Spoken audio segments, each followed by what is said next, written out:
Hey, it's me, MLB. Here is chapter 90 of Touched. This one is titled Thursday, Part 3. Oh, my boys, you replied when you got the text. How long did he sleep for? About 10 minutes, Hawks replied. That's definitely not long enough, you sent back. Good luck with that. You two chatted a little more, then Hawks excused himself to go and eat his lunch and heat up Hiyoko's food too. Hiyoko was getting hungry by now, so Hawks pulled the baby food out of the bag and put it in the microwave. He figured it would be better off feeding Hiyoko first, then having his own lunch afterwards. He heated the baby food up and stirred it, making sure it wasn't too hot because he didn't want you to get any more points under your belt if Hiyoko sneezed it everywhere. Okay, buddy, ready for lunch? Hawks asked as he walked over to the mat. Hiyoko was squealing with excitement by now. He knew what the sound of the microwave meant, and he was starving. Hey, Hawks laughed as he sat down and lifted the bowl up out of reach of Hiyoko's chubby hands. I'm coming, just wait a minute. He brought the bowl down from above his head and was about to start feeding Hiyoko when he remembered that he should put a bib on the bub first, so that food wouldn't get all over his clothes. Bib, I need a bib, he mumbled as he leaned over and looked into the bag for one. As he leaned over, Hiyoko grabbed onto the side of the bowl and tipped the contents into Hawks's lap, some of it getting on his chubby face as well.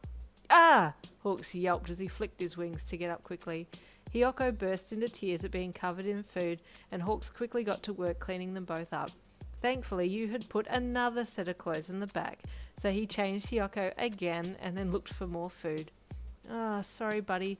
We don't have any more food, but we have rusk sticks, he said apologetically as he pulled a stick out and handed it to his boy. Hiyoko took it in his hand and started nomming on it hungrily. The less he got from the stick, the more he whinged, and in the end, Hawks had to share soft parts of his now cold lunch, which he did so with a lot of reservation, as it was his favourite food, chicken. I hope you appreciate how special you are that I would share my chicken with you, he said as he gave Hiyoko a look.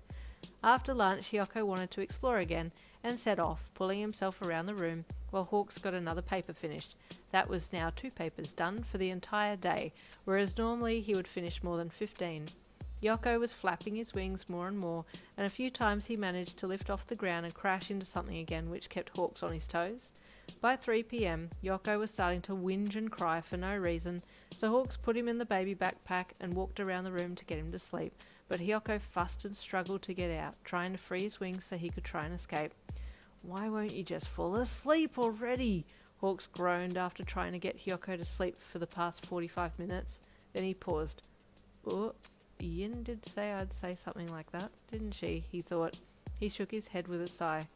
Yeah, she certainly knows her boy well. Just then the receptionist returned. How you going, Hawks? Can I take Hiyoko again? She begged. Yes, please, he said desperately as he took the backpack off and handed it to her. He needs to sleep, so just strap him on and walk around till he passes out. Oh, sure, she said as she put the backpack on and adjusted the straps. I'll have him asleep in no time.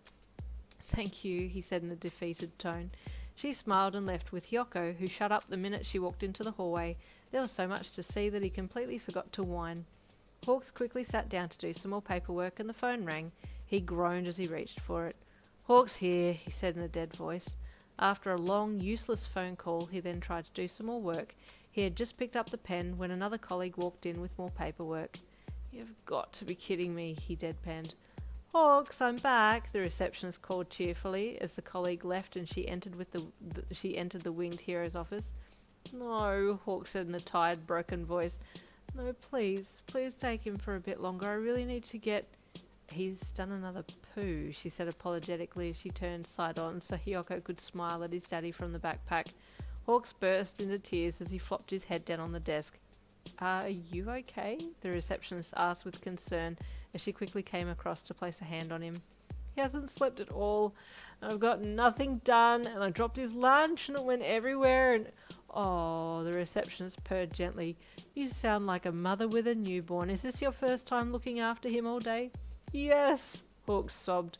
Okay, well when you get home tonight, you tell your wife how much you appreciate her and her hard work because she does this every day. Hawks nodded solemnly. I will. I definitely will, he promised. She's so amazing. I can't believe she does this daily and doesn't break down. Mothers are superhuman, the receptionist replied as she took Hiyoko out of the backpack. Here, I'll change him and put him to sleep while you get some work done. You are my new favourite person, Hawks said as he wiped his eyes. You owe me, she said. Then she set to work sorting Yoko out. That night you got home just after Hawks did, and you walked through the door and smiled at him as he sat looking absolutely smashed on the lounge.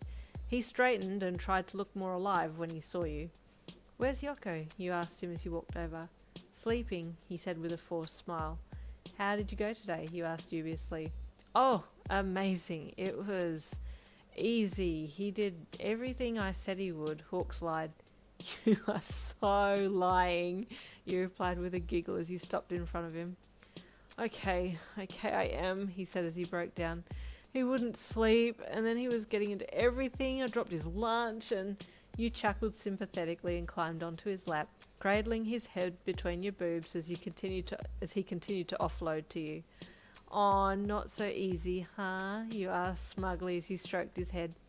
You're an amazing mummy. I don't know how you do it. I'll never take all your hard work for granted again. You're superwoman, he said honestly as he turned and looked deep into your eyes. You kissed him gratefully. Thank you, he said softly. That's a really lovely thing to say. How was your day? Hawks then asked you.